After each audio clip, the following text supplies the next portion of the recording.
Champions Cup semi-final. It's kind of snuck up on me. This one, it's been a wee break from the Champions Cup, but now we are back into it with the two semis. The first one is Saracens up against Munster.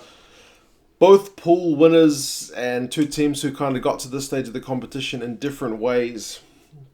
I mean, in their respective competitions, they're both doing pretty well. Saracens are second in the Premiership. I think it was 14 wins out of 19 games, one recent loss against Bristol. But in the Champions Cup, flawless. 6 wins in the pool stage, 6 from 6. And a pretty big quarterfinal win over Glasgow, 56-27. Very, very impressive stuff.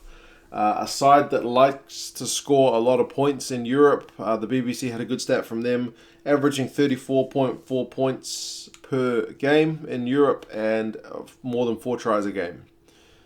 I had a look at the stats myself, and at home they're actually averaging 43 points a game, so even a bit higher.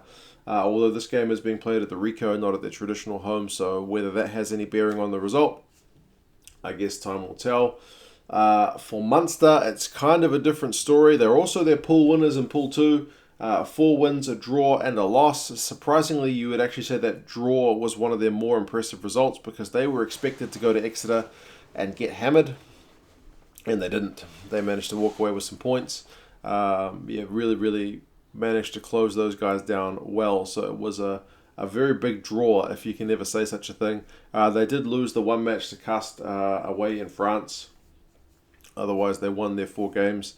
Not so much about points scoring, but about incredible defence. They averaged 12 points conceded per game.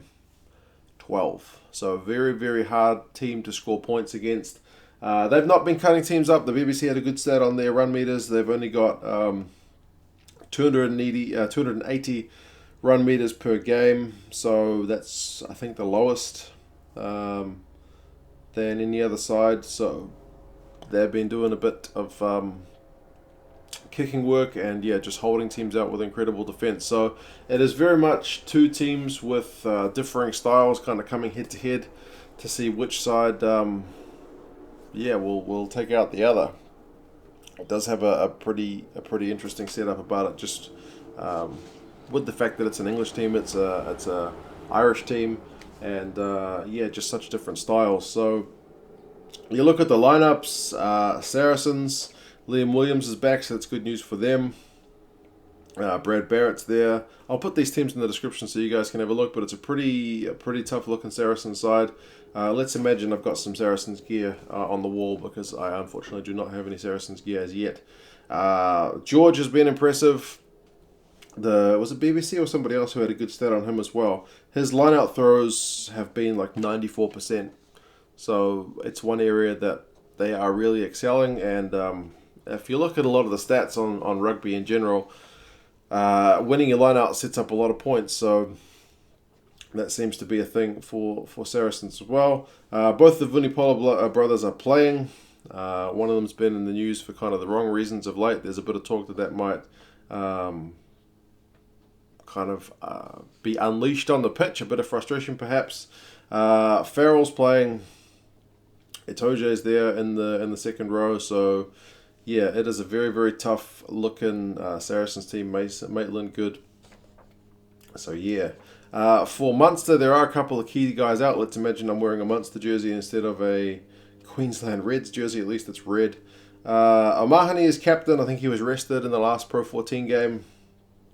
Stander has made a whole lot of tackles in the Champions Cup thus far. Ty Beirne is playing as well, and the BBC, I think it was, had a stat about his turnovers. He's got the most turnovers of anybody to date in Europe.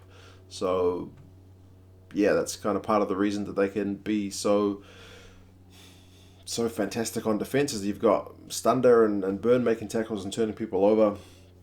O'Mahony as well. I think the key points, I'm looking for Carberry. There's no Carberry, so he's not right. And likewise, Earls. There was a bit of talk that Earls would be fit in time for this game, but it hasn't panned out that way. So he's been, from all the northern competitions I've watched so far this year, he's been one of the the best players that I've seen playing, so it's kind of disappointing that he's not there. Bleyendaal starts at number 10. Murray's inside him, so Bleyendaal no slouch from my time seeing him here in New Zealand. They got their own Farrell there in the midfield, so Conway is no slouch again. Yeah, it's a pretty strong looking Munster team. So 2 very strong looking teams. Munster haven't had a semi-final success for a very long time, so they'll be looking to kind of right some wrongs there in their own history. Saracens have been pretty consistent in Europe and been making finals, so they'll be looking for another one here. I mean, the final is being held in Newcastle this year, so it'd be nice, I suppose, for them to have a final, not quite in their own backyard, but at least in their own country. So, yeah. The bookies for this one have got Saracens by 9 points, which I guess is actually kind of a comfortable margin, given that Munster only concede an average of 12 points per game.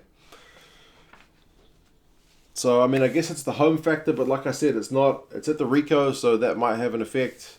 It might not, but yeah, everyone wrote Munster off going into that Exeter game, so I can guarantee Saracens will not be taking this lightly.